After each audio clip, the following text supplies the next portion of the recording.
নমস্কাৰ বন্ধুসকল আজিৰ ভিডিঅ'টোৰ জৰিয়তে আমি টেক কুৱেশ্যন সম্পৰ্কে শিকি লম টেক কুৱেশ্যন নো কি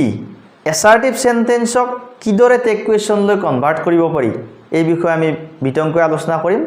আৰু মই 100% নিশ্চিতভাৱে ক'ব পাৰো যে আজিৰ এই ভিডিঅ'টো চোৱাৰ পিছত আপোনালোকৰ টেক কুৱেশ্যন সম্পৰ্কে কোনো ধৰণৰ খোকোজা নাথাকিব টেক কুৱেশ্যন সম্পৰ্কে ধাৰণা স্পষ্ট হৈ যাব গতিকে ভিডিঅ'টো স্কিপ নকৰি শেষলৈকে চাব তেন্তে বলক ভিডিঅ'টো আৰম্ভ কৰো টেক কুৱেশ্যন বা টেইল কুৱেশ্যন টেক কুৱেশ্যনক আমি টেইল কুৱেশ্যন বুলিও ক'ব পাৰো টেক কুৱেশ্যন কি ই হৈছে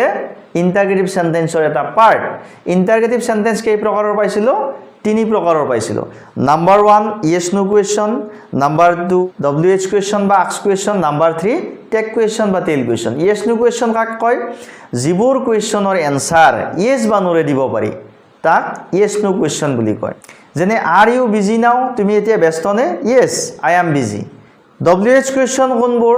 যিবোৰ প্ৰশ্ন কোনো WH কুৱেশ্যন ওৱৰ্ডেৰে আৰম্ভ হৈ কোনো এটা প্ৰশ্ন সোধা বুজায়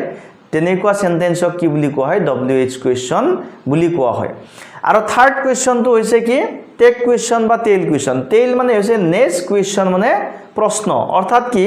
এই টেক কুৱেশ্যন বা টেইল কুৱেশ্যনটো কেনেকুৱা যে এছাৰ্টিভ সেন্টেন্স এটাৰ শেষত কোনো এটা প্ৰশ্নবোধক অংশ লাগি থাকে আৰু লাগি থাকি এটা প্ৰশ্ন কৰাৰ নিচিনা বুজায় আৰু তেনেকুৱা সেন্টেন্সক টেক কুৱেশ্যন বা টেইল কুৱেশ্যন বুলি কয় টেইল কুৱেশ্যন মানে হৈছে যে নিজৰ নিচিনাকৈ লাগি থাকে এছাৰ্টিভ সেন্টেন্সৰ শেষৰ ফালে নিজৰ নিচিনাকৈ লাগি থাকে যেনে আমি অসমীয়াটো কেতিয়াবা কওঁ যে তোমাৰ খবৰ ভাল নহয়নে বাৰু তোমাৰ দেউতাৰা ঘৰত আছে নহয়নে গতিকে এই যে হয়নে নহয়নে বুলি কওঁ এইবিলাকে হৈছে টেক কুৱেশ্যন বা টেইল কুৱেশ্যন এতিয়া আমি এছাৰ্টিভ সেন্টেন্স এটাৰ পৰা কিদৰে টেক কুৱেশ্যন গঠন কৰিব পাৰি একেবাৰে সহজ নিয়ম এবাৰ ভালকৈ মনোযোগ দি চাওক 100% মনত ৰৈ যাব এতিয়া প্ৰথমতে আমি প্ৰথম যেটো সেন্টেন্স আছে এই সেন্টেন্সটো আমি চাই লম কি আছে ইয়াত প্ৰথম সেন্টেন্সটো আছে সি ইজ বিজি নাও তাই এতিয়া ব্যস্ত আছে আমাৰ এই সেন্টেন্সটো কি কৰিব দিছে টেক কুৱেশ্যন কৰিব দিছে টেক কুৱেশ্যন কৰিবলৈ দিওতে প্ৰথমতে এনেকে সেন্টেন্সটো লিখি কমা দিয়ে তাৰ পিছত ডট ডট দি পেলে এনেকে কুৱেশ্যন মাৰ্ক চিনডাল দি দিয়ে এতিয়া আমাৰ এনসাৰ কৰতে প্ৰথমতে কি কৰিব লাগিব এই যেটো টেক কুৱেশ্যন কৰিবলৈ দিয়া যেটো এছাৰ্টিভ সেন্টেন্স প্ৰথম সেন্টেন্সটো আমি সম্পূৰ্ণকৈ লিখিব লাগিব লিখাৰ পিছত এটা কমা বহুৱাব লাগিব তাৰ পিছত আমি চাব লাগিব এইখিনি লিখি কমা বহুৱাৰ পিছতে প্ৰথম কামটো হ'ব কি এই সাবজেক্টৰ পিছত কিবা অক্সিলাৰি ভাৰ্ব আছে নেকি এই সেন্টেন্সটোত এটা অক্সিলাৰি ভাৰ্ব আছে কি আছে ইজ আছে আমি এইটো লিখি দিব লাগিব ইজ লিখাৰ পিছত চাব লাগিব ইয়াত নট আছে নেকি ই নিগেটিভত আছে নেকি যদি নিগেটিভত থাকে নট থাকে তেতিয়াহলে ইয়াত নট দিব নালাগে আৰু যদি নট নাথাকে তেতিয়াহলে ইয়াত নট বহুৱাব লাগিব আমি প্ৰথমতে চাব লাগিব অক্সিলাৰি ভাৰ্ব যদি থাকে হেতু লিখিব লাগিব আৰু যদি নাথাকে তেতিয়াহলে টেন্স অনুযায়ী ডু ডিড ডাজৰ এটা বহুৱাব লাগিব ইয়াত আমাৰ যেটো অক্সিলাৰি ভাৰ্ব আছে ইজ আমি ইজ লিখিছো ইয়াত নট নাই আমি নট লিখিম ইজন্ট লিখিলো আমি ইজন্ট লিখাৰ পিছত আমি চাম কি থাৰ্ড কামটো হৈছে যে সাবজেক্ট টু নাউন নে প্ৰনাউন যদি প্ৰনাউন আছে আমি প্ৰনাউন লিখি দিম যদি নাউন থাকে নাউন থাকিলে আমি কি কৰিম যদি লৰা বুজায় তেতিয়াহলে আমি হি লিখিম যদি ছোৱালী বা ফিমেল বুজায় তেতিয়াহলে সি লিখিম অৰ্থাৎ ইয়াত যদি লক্ষ্মণ থাকে তেতিয়াহলে আমি হি লিখিম ইয়াত যদি মাধৱ থাকে তেতিয়াহলে হি লিখিম ইয়াত যদি মেনকা থাকে সীতা থাকে তেতিয়াহলে আমি সি লিখিম মিছেছ শৰ্মা থাকিলে আমি সি লিখিম তাৰ পিছত ইয়াত যদি এনেকুৱা কিছুমান বস্তু থাকে যাক আমি মতা বা মাইকী বুলি চিনিব নোৱাৰো তেতিয়াহলে আমি কি লিখিম তাত আমি ইট লিখিম এতিয়া কথা হল ইয়াতে কি আছে সি আছে সি টো এটা প্ৰনাউন গতিকে আমি সি লিখি দিম হৈ গল ইজন্ট সি নহয়নে বাৰু সি ইজ বিজি নাও তাই এতিয়া ব্যস্ত আছে ইজন্ট সি নহয়নে বাৰু B number sentence they have completed the work তেওঁলোকে কামটো সম্পূৰ্ণ কৰিলে এই সেন্টেন্সটো যেতিয়া আমি টেক কুৱেশ্যন কৰিম আমি কি কৰিব লাগিব প্ৰথমতে এটা কমা বহুৱাব লাগিব তাৰ পিছৰ কামটো হৈছে প্ৰথম অক্সিলাৰি ভাৰ্ব আছে নে চাব লাগিব যেহেতু ইয়াত অক্সিলাৰি ভাৰ্ব আছে আমি কি লিখিম ইয়াত অক্সিলাৰি ভাৰ্বটো আমি লিখি দিম তাৰ পিছত ইয়াত নট নাই আমি নট লিখি দিম হ্যাভন্ট তাৰ পিছত দে প্ৰনাউন আছে গতিকে আমি ইয়াতে দে লিখি দিম হৈ গল এটো tag question they have completed the work haven't they তেওঁলোকে কামটো সম্পূৰ্ণ কৰিলে নহয়নে বাৰু সি number sentence Reena can sing well ৰীনাই ভাল গীত গায়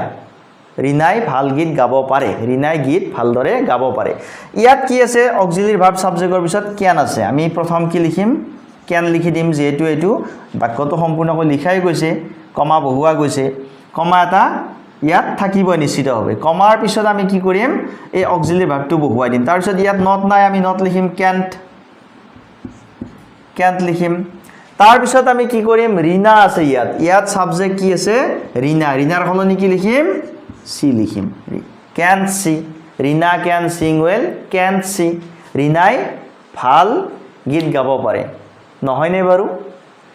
তাৰ পিছত 2 number sentence father goes to market every Saturday এতিয়া আমি ইয়াত সাবজেক্ট আছে ফাদাৰ তাৰ পিছত অক্সিলাৰি ভাৰ্ব কিন্তু ইয়াত নাই এই বাক্যটো অক্সিলাৰি ভাৰ্ব আছে নে নাই এই যেটো মেইন ভাৰ্ব এই ভাৰ্বটো কি টেন্সৰ আছে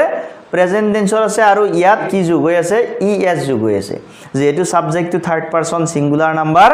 এটো প্ৰেজেন্ট ইনডেফিনিট টেন্সৰ বাক্য subject third person singular number হোৱা কাৰণে মূল ভাৰ্বত ইএস যোগ হৈ আছে গতিকে ইয়াত যেহেতু কোনো অক্সিলাৰি ভাৰ্ব নাই আমি ডু ভাৰ্বৰ সহায় ল'ব লাগিব ডু ভাৰ্বৰ সহায় ল'লে কি কৰিব লাগিব ইয়াত যেহেতু ইএস আছে আমি ডাজ লিখিব লাগিব অকল ডু লিখিলে নহব ইয়াত ইএস আছে গতিকে ইয়াত ডাজ লিখিব লাগিব ডাজ লিখাৰ পিছত ইয়াত নট নাই আকৌ নট আহি গল ডাজন্ট তাৰ পিছত ফাদাৰ দেউতা মতা মানুহক বুজাইছে মেল পারসন গতিকে ইয়াত কি হ'ব হি আহি যাব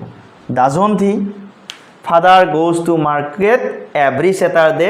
দেউতাই প্ৰত্যেক শনিবাৰে বজাৰলৈ যায় ডাজন্ট হি নহয় নে বাৰু তাৰ পিছত 2 number sentence da man did not help us মানুহজনে আমাক সহায় কৰা নাছিল দা man did not help us ইয়াত সাবজেক্টৰ পিছত এটা কিন্তু অক্সিলাৰি ভাৰ্ব আছে কি আছে ডিড আছে মেইন ভাৰ্ব হৈছে হেল্প ইয়াৰ আগত কিন্তু ডিড আছে যেহেতু নিগেটিভত আছে সেইকাৰণে ডিড আহি গৈছে ইয়াত ডিড নট আছে ডিড যেহেতু অক্সিলাৰি ভাৰ্ব ডিড আছে আমি প্ৰথমতে কি লিখিম ডিড তাৰ পিছত ইয়াত নট আছে গতিকে নট থাকিলে আমি ইয়াত নট বহুৱাব নালাগে ইয়াত নাছিল কাৰণে নট বহুৱাইছিল গতিকে নট নিলিখো তাৰ পিছত আহিল সাবজেক্ট দা ম্যান বুলি কতে মতা মানুহক বুজাইছে গতিকে ইয়াত হি লিখিব লাগিব The man did not help us, did he? F number sentence কি আছে he can speak English well তেওঁ ইংৰাজী ভালদৰে ক'ব নোৱাৰে ইয়াত সাবজেক্টৰ পিছত কি আছে অক্সিলাৰি ভাৰ্ব can আছে আৰু ই নিগেটিভত আছে can not অৰ্থাৎ কন্ট্ৰাক্টেড ফৰ্মত কি দিছে can't কৰি দিছে he can't speak English well auxiliary verb কি আছে can আছে আকৌ মেইন ভাৰ্ব আছে speak এতিয়া আমি প্ৰথমতে কি লিখিম can তাৰ পিছত ইয়াত যেহেতু নট আছে আমি ইয়াত নট নিলিখো ইয়াত যেহেতু নট আছে ইয়াত আমি নট নিলিখো তাৰ পিছত সাবজেক্ট কি আছে হি আছে হিটো এটা প্ৰনাউন গতিকে হৈ গল he can speak English well can he next 2 number sentence they help the poor তেওঁলোকে দুখীয়াক সহায় কৰে এতিয়া এই সেন্টেন্সটোত কি আছে সাবজেক্ট আছে দে সাবজেক্ট এটো এটা প্ৰনাউন তাৰ পিছত কি আছে হেল্পটো হৈছে এটা মেইন ভাৰ্ব এটা প্ৰিন্সিপাল ভাৰ্ব ইয়াত কিন্তু কোনো ধৰণৰ অক্সিলাৰি ভাৰ্ব নাই কিন্তু চাব লাগিব এতিয়া এই ক্ষেত্ৰত আমি চাব লাগিব যে সাবজেক্টৰ পিছত থকা মেইন ভাৰ্বটো কি টেন্সৰ আছে প্ৰেজেন্ট টেন্সৰ আছে নে পাষ্ট টেন্সৰ আছে যেহেতু ইয়াত ইডি সংযোগ হৈ থকা নাই গতিকে ইয়াত এটো হেল্প আছে প্ৰেজেন্ট ফৰ্মত আছে বাক্যটো প্ৰেজেন্ট ইনডেফিনিট টেন্সৰ বাক্য subject third person plural number হোৱা কাৰণে ইয়াত কোনো ধৰণৰ এস ইএস যোগ হোৱা নাই এটো এটা প্ৰেজেন্ট ফৰ্মত থকা বাক্য গতিকে আমি এতিয়া এই ভাৰ্বটো যেটো প্ৰেজেন্ট ফৰ্মত আছে আমি কি কৰিব লাগিব ডু ভাৰ্বৰ সহায় ল'ব লাগিব ইয়াত যদি পাষ্ট টেন্সত থাকিলে আমি ডিড লিখিলো হয় যদি এস থাকিলে ইয়াতো এস যোগ দিলো হয় বা ইএস যোগ দিলো হয় মানে ইয়াত যেটো কোনো ধৰণৰ ইয়াত এস বা ইএস যোগ হৈ থকা না আমি প্ৰথমতে কি কৰিম ইয়াত ডু লিখি দিম দে হেল্প দা পোৰ কমা ডু ইয়াত নিগেটিভত নাই এই বাক্যটো নিগেটিভত নাই নট নাই গতিকে আমি ইয়াত কি কৰিম নিগেটিভ কৰি দিম এইখিনি ডোন্ট দে আছে ইয়াতো দে হৈ যাব দে হেল্প দা পোৰ ডোন্ট দে তেওঁলোকে দুখীয়াক সহায় কৰে নহয় নে বাৰু 8 number sentence the sun rises in the east the sun rises in the east সূৰ্য পূব দিশত উদয় হয় ইয়াত সাবজেক্ট আছে দা সান ৰাইজেছ হৈছে মেইন ভাৰ্ব ইয়াত কোনো ধৰণৰ অক্সিলাৰি ভাৰ্ব নাই এইটো এটা প্ৰেজেন্ট ইনডেফিনিট টেন্সৰ বাক্য subject third person singular number হোৱা কাৰণে মূল ভাৰ্বত এস যোগ হৈছে ইয়াত যেহেতু কোনো অক্সিলাৰি ভাৰ্ব নাই আমি ইয়াত কি লিখিম ইয়াত লিখিম আমি ডু ভাৰ্বৰ সহায় ল'লে ইয়াত যেহেতু এস যোগ হৈ আছে আমাৰ ইয়াত কি হৈ যাব ইএস যোগ হৈ যাব ডাজ ইয়াত নিগেটিভত নাই, এই বাক্যটো নিগেটিভত নাই, এইখিনিত নট নাই, গতিকে আমি ইয়াত কি কৰিম ডাজন্ট কৰিম, ডাজন্ট। তাৰপিছত দা ছান, এতিয়া দা ছানটো আমি হি লিখিম নে চি লিখিম, মতা নে মাইকী? গতিকে দা ছানটো যিহেতু মতা বা মাইকী নহয়, তেতিয়াহ'লে আমি কি লিখিম ইয়াত ইট লিখি দিম, ইট লিখি দিম। আমি হি বা চি নিলিখোঁ, ইট লিখিম। The sun rises in the east doesn't it, সূৰ্য পূব দিশত উদয় হয়, নহয়নে বাৰু? আই number, the house is beautiful, ঘৰটো ধুনীয়া, দ্য হাউচ ইজ বিউটিফুল। ইয়াত ছাবজেক্টৰ পিছত ছাবজেক্ট কি আছে? দ্য হাউচ আছে, ইজ অক্সিলাৰী ভাৰ্ব আৰু বিউটিফুলটো এটা এডজেক্টিভ। ইয়াত কি আছে? যিহেতু অক্সিলাৰী ভাৰ্ব আছে, আমি অক্সিলাৰী ভাৰ্বটো লিখি দিম। নট নাই, নট বহুৱাম, ইজন্ট। দ্য হাউচ, ঘৰটোক আমি মতা মাইকী ভাগ কৰিব নোৱাৰোঁ, গতিকে ইয়াতো কি কৰিম ইট লিখিম, ইজন্ট ইট। তাৰপিছত যে নম্বৰ বাক্যটো কিন্তু অলপ exceptional. I am very happy, মই বৰ সুখী, মই বৰ সুখী। ইয়াত অক্সিলাৰী ভাৰ্ব এম আছে, ইয়াত কি আছে? অক্সিলাৰী ভাৰ্ব এম আছে। ইয়াত কিন্তু আমি টেক কুৱেশ্যন কৰোঁতে কি কৰিম? ইয়াত এম নিলিখি আৰ লিখিম। যিহেতু নট নাই, ইয়াতে নট দিম আৰণ্ট, আৰু এইটো আইটো আহি যাব। এইটো এটা এক্সেপশ্যনেল, সাধাৰণতে এম লিখা নহয়, এইটো এমৰ সলনি কি কৰা হয়?